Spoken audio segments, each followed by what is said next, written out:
Welcome back to the podcast, Luke. With the failure, part 2. Yes. We started talking about why this was important. Are you convinced that it's important?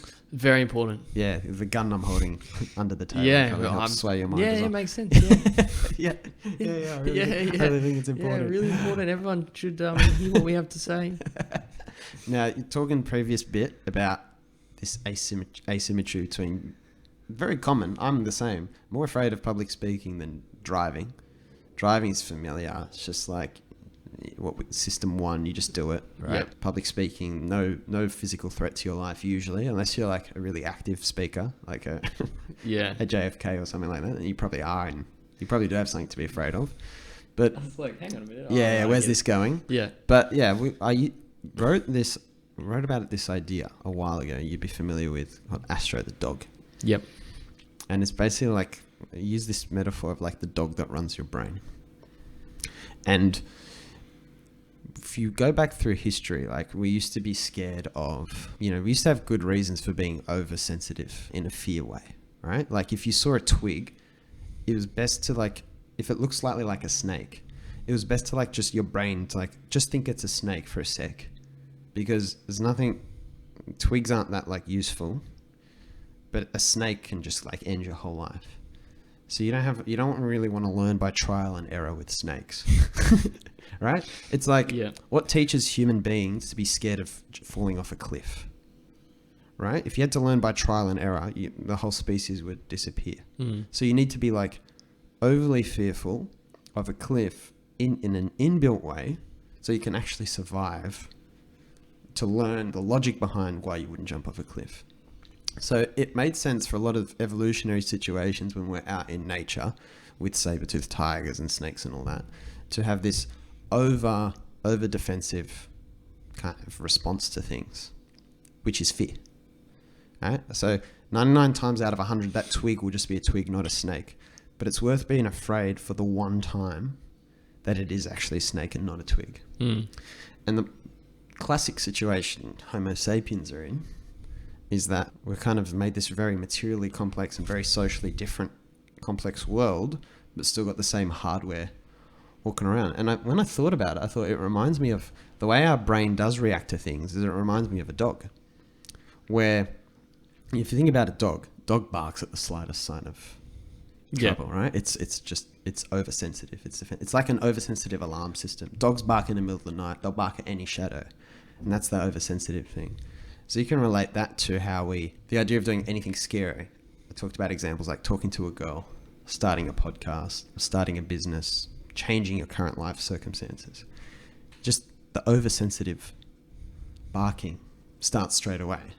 And what the barking looks like is it starts feeding you rationalizations, right? Like, I'm not the sort of person who could do that. I would fail and it would be embarrassing. What would people say? Yep. I'd make a fool of myself in this cafe if I went and started talking to that person and blah blah blah. And so it's like this Astro the dog. Now dogs will often be like, you have to walk your dog, you know what I mean, and you have to like get it out in nature and all that sort of stuff. It's where it's designed to be. We're not designed to be locked up. We're not designed to be pent in. We're adventurous, kind of adventurous by nature. And so that's this tension you get, because if you don't do things from fear, you kind of, you atrophy. Like a dog that's just left inside is like you leaving your will to do things or whatever, all locked up. And the other tricky thing, probably with this Astro, the dog idea, like the dog that runs your brain, is it doesn't speak English. It really doesn't. I don't want to be afraid of public speaking anymore. Yeah, exactly, right? So I'm not afraid. I can sit here and logic with you around why public speaking's not scary. Yeah, exactly, yeah. It's like, look, even if you're stuffed up, no one's going to like remember. They're not really going to care. Yeah, no one cares. Right? The logical case is, think about when you're watching someone do a public, how much do you care? Exactly. If they start it? It's like you don't. Yeah. And you know that logically. You don't think less of them. You don't stay away from watching them speak again in future necessarily. No. You don't pitchfork against them, right? So I can logic with you about it, but the thing is, it's Astro the dog that gives you the fear, metaphorically, right? There's no literal dog in there. Disclaimer. Yeah, I imagine I'd be well ahead of my time. Yeah, it's the dog that's fearful. So this is what I mean. It's the conditioned part of your brain, the less the unconscious, part of your brain. It's actually got more, whatever you want to call, kind of intelligence, because I think that's the part that's much closer connected to your intuition, all these other things we talk about, but it can't translate them as effectively. It's like this. It's like Einstein. Like, was super smart, but hardly any of us understand, that level of physics. So it's like that. It's all this stored value, but it's less relatable to everyday situations. And it's just a poor fit. So dogs, how do dogs, Luke, I don't know if you're a dog lover or a pet owner, but how do we actually get dogs to behave the way we want them to behave, given they don't understand? We reinforce certain behaviors. Yeah, we train them. Yep. Right? So dog doesn't actually understand sit. No. Right? It's just like when it does the action we want, when we say sit, there's a favorable response it gets from us. It's like, I like it when they give me a snack or whatever. So it learns this association at the time. Sit means some form of pleasure. Yeah. Once. Once. Doesn't have to always be the case. Right? And it's the funny thing about trained responses, conditioned responses to things. And they first found out about like what they call classical conditioning from an experiment with dogs. Because they'd bring out, the guy always brought out the food. When he came out, the dogs would start salivating. But he didn't even have any food. Now, fear works the same way. And the public speaking one, go back to public speaking. Do you know why it is most people's like biggest fear? Like on that Astro level? Well, I've heard, I don't know, I'd just be repeating some of what you've said in the past. But if I think about it, there's the losing status element. And also, just where you'd be afraid to look bad in front of people, and your body's kind of sending you signals to make sure you don't make a fool of yourself. And why is status so highly weighted in our psychology, do you think? I don't truly know. I've heard things that, I'm not I don't understand fully the fear correlation, to tell you the truth. Well, I think status, when I think about it, status is the thing that moves the species forward. Now that it's very socially complex, right? So like, who gets the girls? James Bond. He's a high status male, right? Or celebrities, right? And vice versa. It's not just men and women, men to women. It's women to men too. Like the celebrity who's good looking compared to the everyday person who's good looking, it's much more of a that's a much more macho, like I got that girl kind of thing. And that is associated with mating odds.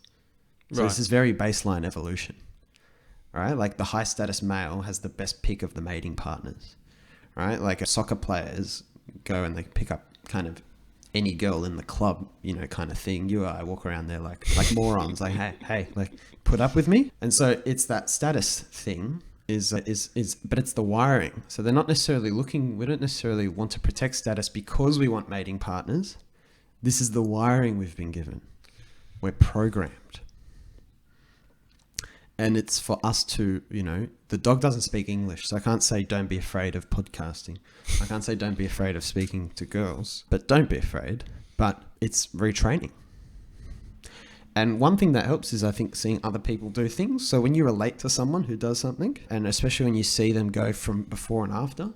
So seeing Joe Rogan podcast doesn't give every single person courage to go start a podcast. But if they see their friend Joe, who he was a noob, nothing, but now he's recording and he's doing it, and look, he's not dying and he's not losing his standing in the community, and the mating partners are not running away from him. That can be like encouraging, right? Yep. But the best thing, I think, is seeing yourself go through challenges.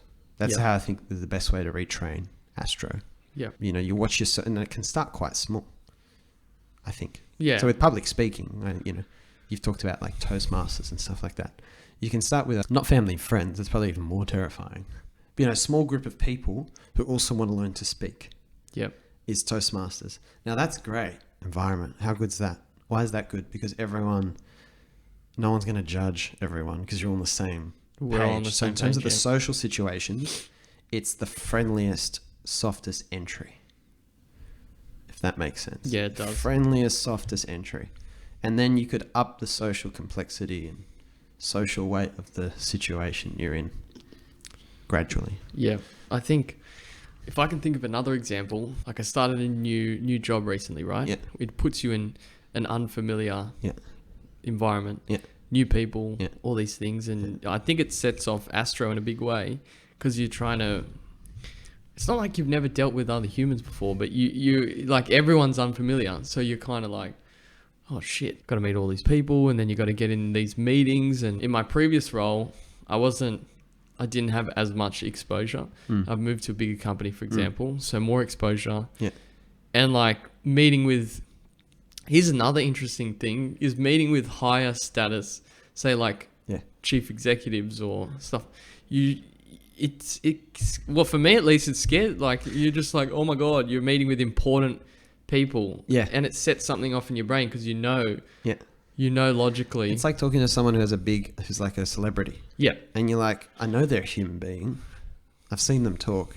But yet there's just this automatic response. It's weird. It is And that's weird. the Astro. It is. It's not based in reality. But if I can... And it's not helpful to the situation to be that fearful. But you put yourself in that situation and it's almost like it's good that it's a work environment because you kind of have to, right? Yeah. But then, so you're tricked into doing it. Yep. But then the exposure repeated, it's like then you just evolve. It's this whole status seeking thing because again, when you're kicked out of the clan, the tribe, you would probably die back in thousands of years ago, right? If you're on your own to hunt and all that, it was a group activity. So you're hypersensitive to the social dynamics you're in. Yeah. So when you go into a new environment, like a big workplace, your Astro's kicking into like even though it's not helpful, it's kicking into super defensive. Yep. Like imagine the dog, again, hyper reactive, like the slightest shadow. Yep. Because this is going to boost my survival odds. The slightest thing, like I don't want to do this wrong. I don't want to do that wrong. Yep. Right? Because you want to be so conservative about fitting into this new social dynamic because your Astro is confusing it as a survival situation. Yep. Yeah, it's treating it like life or death. Like you could actually die. Because once upon a time, you would actually die if you were kicked out of that group. Now we equate things like not having a consistent salary, having to change the situation, having to put myself out there. We equate these things, and if you scan the brain or the cortisol levels in your body, you'd probably find, I'm not a neuroscience person, but you'd probably find that it'd be equivalent of like facing a saber-toothed tiger. Yep. These things feel like life or death. Yeah. Or even... But they're not. Even going through the process of finding a new job, right? Yeah. You forget that you're actually relatively qualified and all these things. Well, for me at least, you go into defense mode, especially applying for new jobs and all these sorts of things, and then doing the interview, which is pretty scary. But you do it, and like it purely is anything I've experienced that I've gone from being fearful to not so much it's an exposure thing. Yeah. So like what is happening there, right? It's that it's counterintuitive. Astro is often counterintuitive because you got to imagine again a dog running, you looking for a job. Okay, so someone listening to this who's ever applied for a job or is looking for a job now, go back to thinking about the person that's now got the reins of your brain is this Astro figure, and a dog does not understand the complexities of applying for a job. Aligning like a long-term, like not short-term financial needs and like, I don't know, fulfillment and meaning and, all these factors, but then the long-term story of how this fits into the life you want to have. And imagine handing that responsibility to a dog. The dog is it's trying to help you with the job thing by making you scared of the job thing. It doesn't... Do you understand? Yeah. Right? Because it's saying this is a situation where I might lose status. This is a situation where my ego might be harmed. What it thinks it has to do is protect the ego. It feels like it needs to protect your identity and your sense of self. But ironically, it's like an overprotective parent. By doing that, it actually harms the status you can get. It doesn't know that you need to go through that process. It doesn't understand. It doesn't understand. It sees this as socially scary. It equates it with death. But only in the moment. Like it doesn't see, for example, looking for a job. What are you trying to do? find a better workplace with more opportunity. It doesn't understand that. Yeah, it doesn't understand that. So that's the conscious part. So there's this Jonathan Haidt, I think Haidt, H-I-D-T, had this concept of the elephant and the rider. He's like, we're kind of born as like this 10% conscious part sitting on an elephant, and if you just don't, master your awareness and psychology, you're just being led around wherever the programmed part of you wants to go. So it's like letting the dog lead you around, which is stupid, right? You don't walk a dog and let the dog take you wherever you want to go, right? The dog doesn't have the awareness of the world we live in. You have to learn to control and steer the dog. Well, I will make one quick point. I'll get your thoughts on it. Is the reason why one of the things I've thought about is the reason why we've survived is it feels incredibly real. Like can't, like it compels you to be like, no, logic doesn't matter. Yeah, this is what you feel. Yeah, so it's constantly fighting against. Yeah, it's also positive. Yeah, it can be very positive, that feeling overpowering logic. Like the way you make sense of it. But that's another thing that's a whole episode on its own. But no, don't be sorry. Classic. Be happy. Well, it's a good point. Yeah. You're feeling-based creatures, not logical. If you try too hard to follow logic, you'll end up in a ditch. Because you're what looks like logic to, not you or I, but say another person, they would say this is logical. We would say that's stupid. That's Astro speaking, disguised as your own voice. And it feels logical. Logically, I'm not going to put myself out there. That's risky. Astro uses... That's stupid. Language. Yeah. It uses... It barks. It barks. Then the conscious part of you interprets the barking as... This is... So imagine this scenario. Dog's barking at night, right? You go, why is the dog barking? You go... Oh, it's barking because of the rats that always run past. You've taken the dog's barking and you've rationalized it without knowing. Then you go back to bed. So the same thing happens within your mind, if that makes sense. Yeah. Your internal Astro barks, and then you put, like, if you speak English, like some sort of English language rationalized thing on it, looking to, explain what it is, and you just settle for an answer. And then you lock that in as your thought. And then that thought becomes your cognition about the reality you're in. Yep. And it's mostly it's completely detached from... It's mostly wrong. It's completely detached from reality. And the solution, is just awareness. The solution is just awareness. The first time I talked about Astro the dog is the retreat for 18 and Lost with other people. And... one of the people came away from that retreat said, that was so powerful. Me not identifying with my feelings of fear. That it's not me. Because the worst thing that happens is you embed this fear as you. Why do we say I'm afraid? I am afraid. I could also say I am a doorman. Like, it's an identity statement. You're saying what you are is afraid. It's inaccurate. But we use that language every day. That language is not by accident. It's symbolic of how we treat these things. You take it on as this identity. I'm happy. I'm excited. We do it with the positive emotions too. And we shouldn't. That's not what the kind of non-attachment is, right? I am afraid. No, you're not. You're Luke. And what's Luke but this random name that someone decided to give you? You're not even Luke. You can go again. Right? You can go all the way there. And that starts to hurt people's brains too. But that hurting of your brain with this stuff is just your brain getting exercised as a muscle. And the more awareness you have, the less Astro can have control over you. But that's a whole separate... It's a whole separate thing, but I don't want to leave this because we're going to go into something else. Yep. I don't want to leave this without like the whole, what do you think we do about it? The big leap for most people, we talk about this, is not identifying with Astro. You are not. You are not the fear. No, you're feeling fear. It's not an accurate description of you in that context. Like, I'm not afraid of speaking to girls.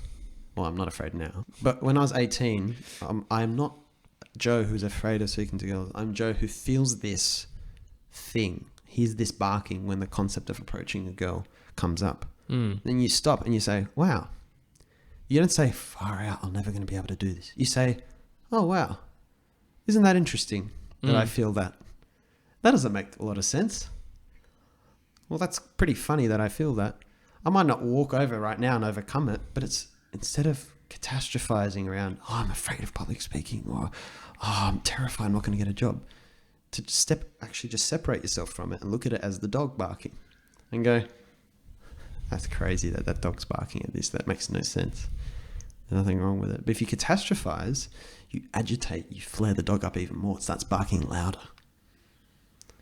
So, yeah, that's Astro the dog. And we're going to keep going with the myth of failure idea. And I'm going to rehash another old thing from the podcast, which is the 1,000 doors next. But first, I'm going to take a quick toilet break.